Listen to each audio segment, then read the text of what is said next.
Assalamu alayka Ahmadina Tijani.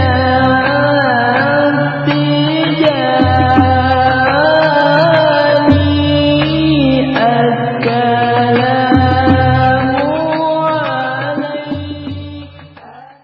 Orang yang telah dibuka mata batinnya oleh Allah, ya, kalau mata ini namanya basar, kalau mata hati namanya basirah. Kalau sudah basirahnya dibuka dan dikuatkan oleh Allah, ya, di antara syarat mursyid thariqah itu minimal punya jarak pandang lurus 100 kilo. Jadi muridnya ada di mana terlihat. Bahkan bukan hanya itu, bisa mendengar dan memandang apa yang terbetik di hati muridnya, tahu gurunya. Baru guru sempurna. Kalau belum begitu, belum sempurna. Cuman orang kayak gitu tidak akan buka rahasia orang. Kalau tahu dikit langsung diumbar-umbar. Tuh, tadi malam begini tuh. Waduh, ruwet kan. Rusak medsos itu. Makanya ketika Anda dapat sesuatu yang rahasia, simpan. Nanti diberi lagi. Kalau satu aja udah bocor, dan dikasih lagi. Itu. Kenapa? Perkara gaib itu kalau diberitahu kepada orang banyak, rusak. Tatanan kehidupan bisa rusak. Coba pejabat Intel ini tahu rahasia negara. Rahasia negara begini, kemudian dibocorkan sama Intelnya ke masyarakat, habis dibantai pejabatnya nanti sama masyarakat. Apalagi kayak sekarang medsos, dengeran sedikit ada, belum tahu benar salahnya udah nyinyir kemana-mana. Jadi orang yang tahu seperti itu harus tambah tutup mulut dan tidak, bahkan juga tutup mata dari orang lain. Maka nanti ditambah lagi. Makanya kalau Allah sudah senang, maka mata batinnya ini akan di-upload, di-upgrade, sehingga yang tadinya hanya bisa melihat di alam dhahir, jadi hanya bisa melihat di alam dhahir, bisa melihat ke alam barzah. Jadi tahu apa yang ada di kuburan, tahu yang tersiksa dengan yang tidak disiksa, tahu para aulia, cuma tidak ngomong. Ada bocoran, buktinya apa? Ketika Nabi lewat di sebuah kuburan, di kuburan ada yang disiksa oleh malaikat. Nabi kasihan, diambilin pelepah kurma, dicelupkan ke air, diletakkan di atas kuburannya, dan Nabi menyatakan dia bertasbih untuk meringankan azab yang dialami oleh ahli kubur. Berarti Nabi ngelihat dong. Kalau tidak lihat kan, bukan hanya mendengar, melihat dan mendengar. Sempurna Nabi, seperti melihat kita sekarang. Itu. Jadi, ya, kalau sudah lihat, misalnya lewat di depan penjara Cipinang, berapa orang tahu? Yang disiksa tahu. Jadi itulah. Cuma walaupun tahu tidak boleh diumbar kemana-mana. Yang boleh tahu hanya orang yang berkepentingan saja, para pejabat yang terkait. Demikian juga para aulia tahu perkara gaib, cuma tidak disebar luas ke sesama petugas kewalian. Intelnya Allah, nah, diberitahu. Seperti itu ibaratnya. Jadi setelah itu matanya di-upgrade. Dan karena sudah di-upgrade, ngelihat ke alam barzah.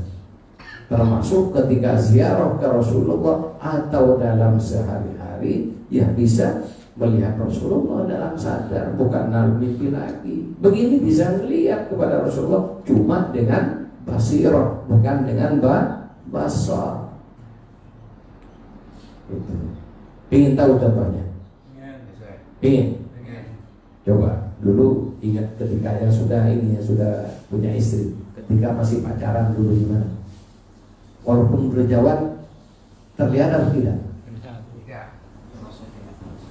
Jadi bukan dalam arti fisiknya, tapi rasanya hadir bersama kita.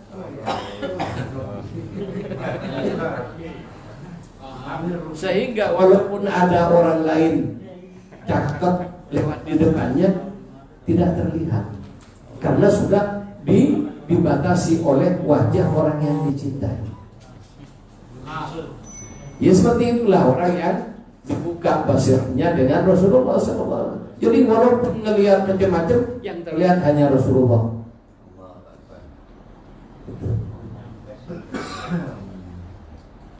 Makanya, dan puncaknya orang yang melihat kepada Allah. Bagaimana melihat kepada Allah? Tidak bisa dijelasin. Terus bagaimana? Fa'ainama tuwallu fathamma wajhu. Kemanapun Anda melihat, yang terpandang oleh Anda bukan bendanya, tapi pencipta benda itu. Terus bagaimana? Ya tidak bisa dijelaskan. Terbayangnya orang jatuh cinta aja dengan yang dicintai tidak bisa dijelasin. Lalu bagaimana orang yang memandang kepada Allah Subhanahu wa taala? Anta budallah ka'annaka tara. Kalau ingin taruh bagaimana? Fa'ilam takun. Jadi kalau sudah ego kamu, akumu sudah tidak ada. Ketika sholatmu, ketika Allahu Akbar, sudah tidak merasakan fisikmu, tidak merasakan, tapi yang dirasakan saya takbir, badan saya kepunyaan Allah. Hati saya ingat kepada Allah karena diberi oleh Allah. Tenaga saya punya Allah. Kemauan saya dari Allah, semuanya punya Allah, sehingga dia sudah lupa dengan dirinya, tidak tahu, tidak bisa melihat dirinya. Kenapa? Contohnya, ya, orang melihat matahari. Begitu terangnya matahari, tidak usah lama-lama. Coba lihat matahari, apa yang terjadi? Terang semua kan? Menoleh ke yang lain tidak ada. Maka bayang-bayang matahari di mana-mana. Jadi walaupun gunung tidak terlihat, coba tidak usah 5 menit, 1 menit aja lihat matahari begini. Habis itu Anda melek, tapi ngelihat kemana-mana tidak terlihat, yang tidak ada, kecuali hanya bayangan matahari mana-mana.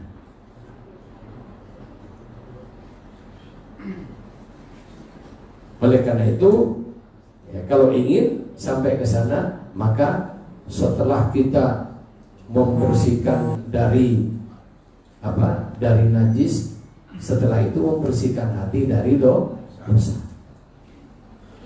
besar dan dosa kecil. Makanya jaga mata, jaga telinga, jaga mulut. Setelah itu yang dijaga lebih ruwet lagi, menjaga hati. Kenapa? Ya, jaga hati lebih sulit daripada jaga mata. Ngelihat sesuatu yang haram, kalau mata merem selesai. Tapi kalau hati ngelihat sesuatu yang haram, dimerem-meremin tak bakal kelihatan. Betul? Apalagi sudah terpaut, sudah kecantol, tidak bisa hilang. Tidur ingat, dibawa dalam mimpinya. Itu.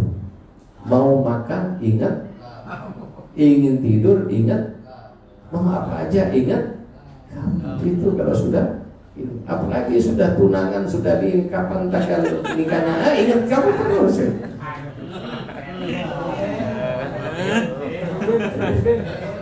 Tidak nyindir.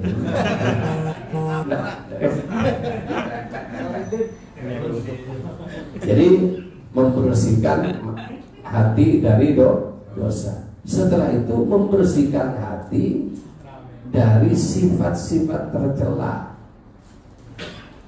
dari sifat manusiawinya. Apa manusiawi sifatnya? Ingin didengar. Kalau ngomong ingin didengar, ingin dipuji, gitu ya.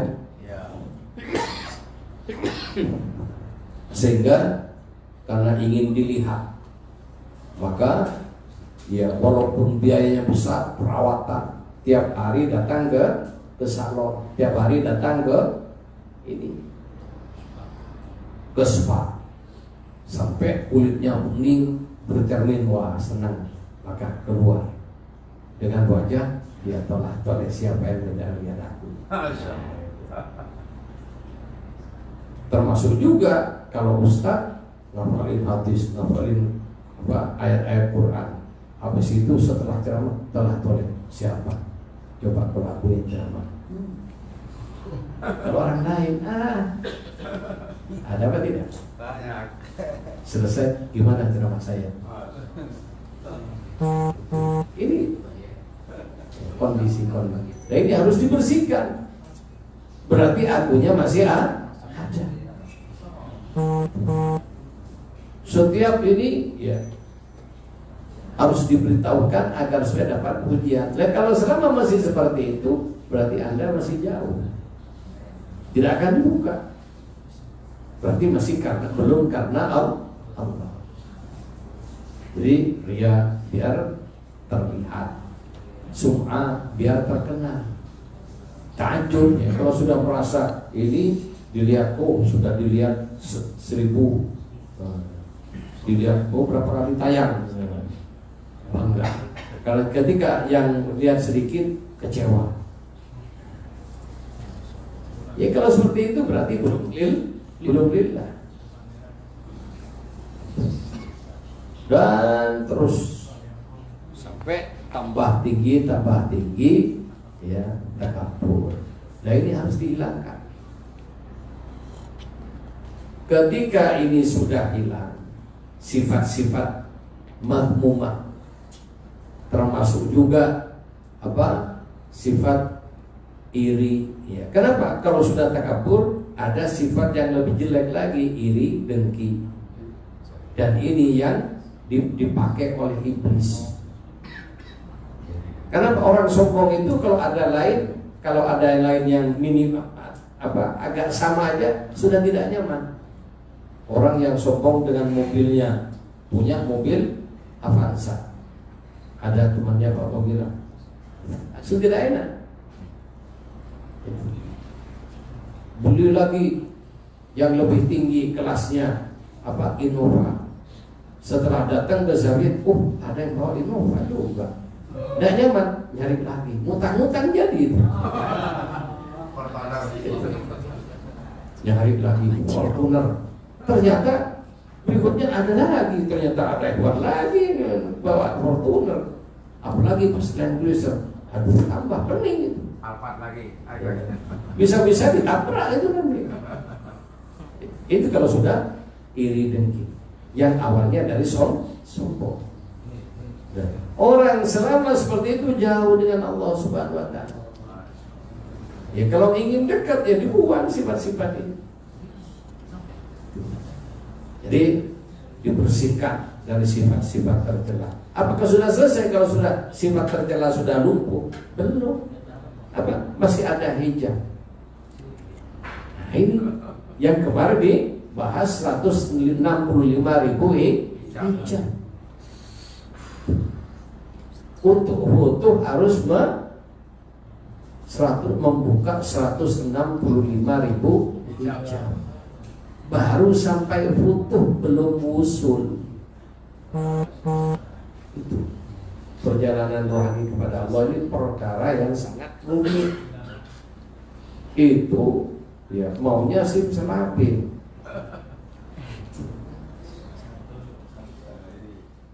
Jelas ya?